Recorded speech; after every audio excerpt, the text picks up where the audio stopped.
साल 2020 के दिल्ली हिंसा मामले में आरोपियों को कोर्ट से बड़ी राहत मिली है। एक तरफ दिल्ली हाईकोर्ट ने उमर खालिद को 3 दिन की अंतरिम जमानत दी है, वहीं दूसरी तरफ सुप्रीम कोर्ट ने मामले के अन्य आरोपियों को 6 महीने की बेल दे दी।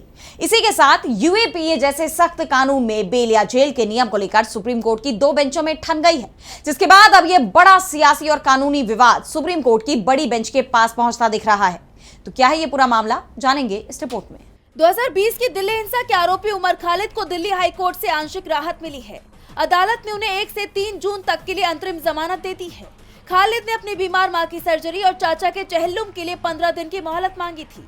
हालांकि अदालत ने सिर्फ 3 दिन ही मंजूर किए। इस जमानत के साथ कुछ कड़ी शर्तें भी लगाई गई हैं। खालिद को दिल्ली एनसीआर के दायरे में ही रहना होगा। उन्हें अस्पताल के अलावा कहीं और जाने की इजाजत नहीं होगी। साथ ही वो इस दौरान सिर्फ एक ही मोबाइल नंबर का इस्तेमाल कर सकेंगे। दूसरी तरफ इसी मामले में सुप्रीम कोर्ट से भी 2 अन्य आरोपियों को बड़ी राहत मिली है। सुप्रीम कोर्ट ने तस्लीम अहमद और खालिद सैफी को 6 महीने की अंतरिम जमानत दे दी है, लेकिन कोर्ट ने सख्त हिदायत दी है कि ये दोनों मीडिया से अपने केस के बारे में बिल्कुल कोई बात नहीं करेंगे। इन सब के बीच सुप्रीम कोर्ट ने एक और बड़ा कदम उठाया है। अदालत ने गैर कानूनी गतिविधियां रोकथाम अधिनियम यानी यूएपीए के तहत जमानत देने के नियमों का मुद्दा अब एक बड़ी बेंच के पास भेज दिया है। दरअसल सुप्रीम कोर्ट की अलग अलग बेंचों के बीच के नजीब फैसले को लेकर मतभेद पैदा हो गया है।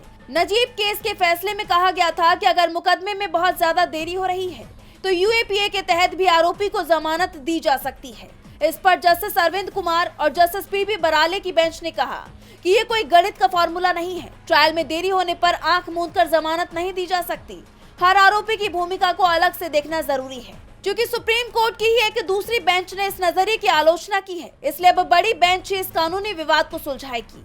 ये पूरा मामला इसलिए भी बेहद अहम हो जाता है क्योंकि हाल ही में सुप्रीम कोर्ट के ही जस्टिस नागरत्ना ने एक बहुत बड़ी टिप्पणी की थी। उन्होंने कहा था कि जेल अपवाद है और बेल नियम है वाली बात यूएपीए जैसे सख्त मुकदमों में भी लागू होनी चाहिए।